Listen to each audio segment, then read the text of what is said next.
Hey everyone, welcome to the Anthony and Todd Show. I'm your host, Vincent. And I'm Jonathan. And today, we're coming at you with another playlist segment talking about 10 songs to get you into classic hardcore, which is very, very near and dear to my big old buddy Jonathan's heart. Do you care to explain why it's so important to you? Big punk fan, I am. And within the history of punk music, there's pretty much one era that's kind of just generally regarded as being one of the most important, one of the best, and that's classic hardcore.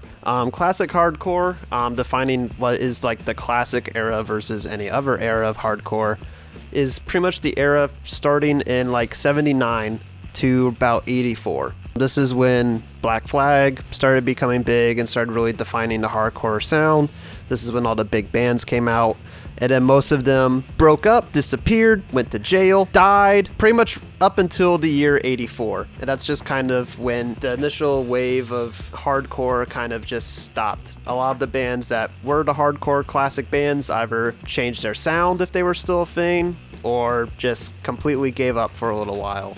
So let's start this playlist off with the first track, Black Flag with Damage 2. Black Flag is historically probably one of the most important hardcore bands because they were the earliest bands in the punk scene who then pushed their sound towards hardcore. Their first debut full studio album, Damaged, was the one that really kind of solidified their switching from more traditional punk to hardcore. But so this first track, Damaged, is one of the better ones that kind of exemplifies what they did and what they did really well, which was their dark lyrics, usually inspired by Henry Rollins' time in military boot camps, being just left on his own and just kind of traveling around on his own a lot. The nihilistic philosophy of their guitarist, combined with just really heavy, hard-hitting riffs and growled, borderline shouted vocals from Rollins, really kind of just set the stage for a lot of what hardcore was going to be, especially in their scene in LA. Yeah, I find Henry Rollins' vocals to be interesting because they're very forced. He's trying to have this almost voice of authority in a sense, where he's trying to outweigh you with the sound of his character in a sense. Which it kind of makes sense. Yeah, it portrays his character. It seems natural to him. Even though he's forcing it, it fits his personal background in a sense. And what I really like about it is that it that's the character that makes up the majority of the track, especially for his era. And having heard a lot of the stories he talked about when he first joined Black Flag, because this was already a very well-known, well-respected punk group in their scene, and then here's this fucking kid from fucking Washington, the other side of the country, coming in, brought into this fucking intense ass band with some intense ass dudes, and he's just a fucking kid by comparison. He had to really try to step up his game and try to match them with his intensity, so it makes sense why he seems like he's forcing it, because in a way he had to. Also, this track kind of makes me laugh, even though it's really about emotions and how he really doesn't understand what's really happening in the world around him, and he can't really ponder it, and his emotions are something he can't get a fundamental understanding of, and it just leaves him confused. But I like to think on the hook when he says, "I'm confused." He says it so forcefully that it makes me think, I don't know why I came up with this idea, but it reminds me of a kid trying to put in the correct shape into the correct hole, one of those block toys. When it doesn't work, he's just I'm confused. He's just sitting there screaming. So moving on to Circle Jerks, put them right after, because after Keith Morris left Black Flag so that Henry Rollins could become the next vocalist of Black Flag, he went on and formed his own hardcore punk band, Circle Jerks. Kind of showcases the creativity differences between him and the rest of Black Flag and why he would leave. Circle Jerks is more upbeat, they're more fun. Keith Morris is more of a general likable personality. They were much more concerned with just the community and the time that they were doing, making the music and just having fun, whereas Black Flag was just pure intensity and didn't really give a shit. Henry Rollins would push people off of the stage if they came up there. He was a well-trained fighter, so he would attack people if they attacked him. Much more aggressive atmosphere, where Circle Jerks was much more concerned of just being fun and having fun. What I like about this track is it showcases a punk cliche with all the drums are being hit simultaneously on a beat and they're just played throughout, and it's just this constant river, and it's oh yeah, this is a gimmick, let's switch it up a bit, and then they actually do a drum performance, which I thought was really cool. Yeah. So it had a cliche and then it progressed past that I just found it to be really fun and amped up, and it had a progression, even though the track's like only 56 seconds. Yeah. So I thought it used this time very wisely throughout the entire thing. Yeah, it's a great, fun little track from the earliest days of hardcore. Moving forward, Dead Kennedys with Riot. Dead Kennedys, my favorite punk band. Dead Kennedys is kind of the great pinnacle of just punk music from that era.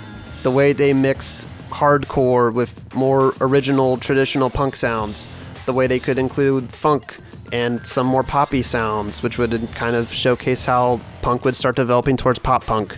Their extremely anarchist lyrics and experimental soundscapes were reminiscent of what was going on in anarcho-punk a little bit, but more of an Americanized hardcore version of it. They really just kind of exemplified just everything that punk was and slowly turning into during that time frame.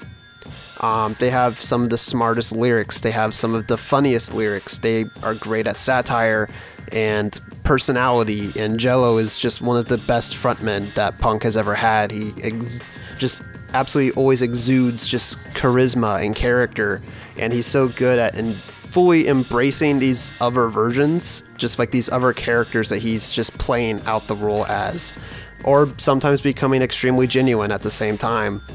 And so they've always just had a great mix of well thought out sounds and great funk inspired punk sounds, while simultaneously being one of the smartest punk bands to ever exist, with some of the most thoughtful lyrics portrayed in the funniest ways. Yeah, I like how Jello, his character is very nerdy, and that's what makes him super interesting to me. I feel like I latch on a lot to character, and I feel like that's the thing that kind of makes or breaks music for me a lot of times, is how can I relate to the artist. And I feel like Jello I can really heavily relate to, because he just showcases this wide diverse style of absurdity, talking about how tonight's gonna be a blast because there's gonna be a riot, but tomorrow you're gonna be homeless because you burned down the entire neighborhood. There's also a sense of care for the person he's talking to. It's okay, what you want to do is you want to get on top of the police car, jump on it, then jump into the crowd so you don't get arrested. So there's a sense of relatability that I find it to be the most enjoyable throughout this entire track, because it mixes absurdity, there's great political commentary, it just fits together into why I really like to bands like Idols, is just because there's good character and it feels very highlighted and verbose into the styling that it's presenting.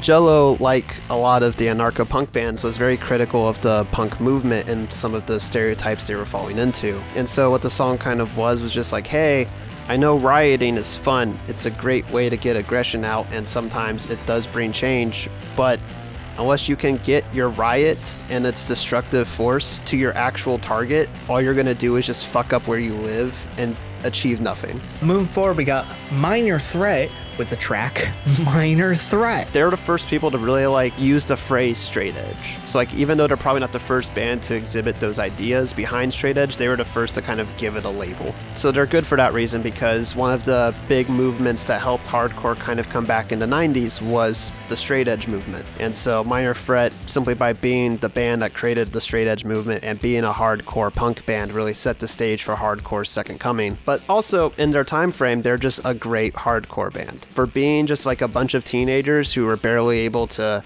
get the money to make 2 small EPs before they were able to get a label, when they made 1 album and then kind of called it quits. They have great sound quality, they have great chemistry, they have a great frontman, and they just have a great energy to them. It's a very youthful anger and a very youthful spirit of rebellion that they really inhabit. Especially with the intro where he's just hey, play it faster. They have the fade and he's no, I want it to be even faster, so just play everything faster right now. Moving forward, Bad Religion with Fuck Armageddon, This Is Hell. Bad Religion, not one of my favorite punk bands. I'm gonna come right out and admit it. Bad Religion has only one good album for me, and it's their first one, the one that this song came from, How Could Hell Be Any Worse. Bad Religion is an undeniably important band for the hardcore movement. They laid the groundwork for what would become melodic hardcore and skate punk, one of the other forms of punk that would kind of really take over in the 90s. They are one of the key bands that just set that stage and helped develop it, because they're also one of the bands that didn't stop in '84. They kept going for a little while. had a small hiatus and then came back and are still recording music. I'll let you decide whether or not that's a good thing. Personally, I say no. So their first album, though, How Could Hell Be Any Worse, is kind of a good example of the stepping stone that would become melodic. It's hardcore, but it's a much slower, more concerned of melody form of hardcore. It has all the traditional elements of hardcore. It's kind of fast. There's a more forced, in-your-face delivery. It's not really a sun delivery from the vocals, but there's still a sense of how does the vocal melodize with the guitars and how does everything just kind of create a single melody together that you don't usually get in hardcore. Like, they all work together, but it's usually not based on melody. It's usually based on intensity and just how it flows together. Whereas Bad Religion kind of put a more of an emphasis onto the melody that was going on. Our next track, Bad Brains with Attitude. Bad Brains was kind of a difficult one to find a song pick for. Their first album, self-titled, sometimes called the Yellow Album, is pretty much their main definitive hardcore album. On all albums coming up after it, they started mixing a lot of different genres into their hardcore sound. Reggae, which is in this first album, was starting to be mixed more heavily. They started including much more funk and some hip-hop elements, while mostly still just focusing on those and not hardcore. Whereas in this one, it was just hardcore and reggae, but they were always separated, and the hardcore was focused on the hardcore. Bad Brains is one of the most important hardcore bands from the era. They're one of the most celebrated. They're pretty much the only major band coming out of the Washington, D.C. area, and they had one of the biggest followings. They were one of the few bands that could really tour across the country during that time, and successfully, have venues, filled and, actually make it worthwhile to do all that touring. Just for their era, they're super important because they were super successful, and they have a huge following to this day. What they did better than most bands was they just had a pure energy to them. Their focus was purely on just creating as fast and as energetic of a sound as possible. They didn't usually focus on melody or structure so much as they were just focused on just being quick and very, very high energy. HR's an acquired taste vocally. I'll definitely give him that. I really didn't like him. It seemed forced like Henry Rollins, but it seemed like an aptitude that was trying to be gimmicky, which I really didn't care for. But yeah, I will say this though, HR definitely one of the most insanely energetic frontmen from that era. There's a notorious series of concerts where HR had a hernia, and so he wasn't able to stand and sing, so he decided to duct tape himself to a chair, but he was still thrashing around so heavily in that chair that he frequently tipped over, and the stagehands for that concert, their pretty much entire job was just to go out there and lift him back up every time he fell over. But yeah, like you said, HR's vocals, especially on this album, are a little rough. They're an acquired taste. Vocally, he does get better as the band progresses. Unfortunately, while his vocals get better, their sense of hardcore very much kind of goes away. Our next track is Misfits with Earth AD, featuring famed director Glenn Danzig and also even famed Elvis coverer Glenn Danzig. Misfits, probably one of the most popular, well-known punk bands, if for no other reason than because of the iconic nature of their branding. Yeah, they're spooky boys. They're spooky boys with their Fiend mascot, the famous skull logo that they have. Not to be confused with the Fiend, the wrestler. I don't think anybody was confusing those two. But yeah, so Misfits, Earth AD is their true, definitive, hardcore album. This is Misfits purely, entirely embracing, both their horror elements and their, very dark, atmospheric, guitar work, but in a hardcore fashion. The track Earth AD, the immediate, just very down-tuned, atmospheric, opening guitar sounds to the way it breaks in with the, fast drums and the fast-working guitar, and Glenn Danzig's just amazing, pushed, in-your-face, blunt vocal delivery. Yeah, I think the most captivating thing about this was just Danzig's projection. I think he's just really good at captivating an audience. I just find that he has this defining aura. I don't know why I always come back to the track Mother, but I thought that's one of the things that made that track so captivating was how he was just able to project himself and make himself almost a voice of authority and that type of style. Moving forward, we got Conflict with the Ungovernable Farce. We're moving out of the US. Up until now, every band that we've covered was a US based band, while America pretty much owned hardcore in that era. So there were some things going on in Britain at the time. The vast majority of it, though, was kind of Britain's answer to hardcore. which was street punk, which was not that good. What street punk's kind of defining feature was that they didn't give a shit if you didn't know how to play the guitar, because most of their tracks and most of their sound was based on just hitting one note really fast, which I guess it takes a little bit of skill to play it as fast as you do, but it takes no skill really to write the songs. And as such, a lot of the music from that era just doesn't hold up. It feels very bland, not really worthwhile. However, two movements were going on at the same time in Britain that did produce some good hardcore.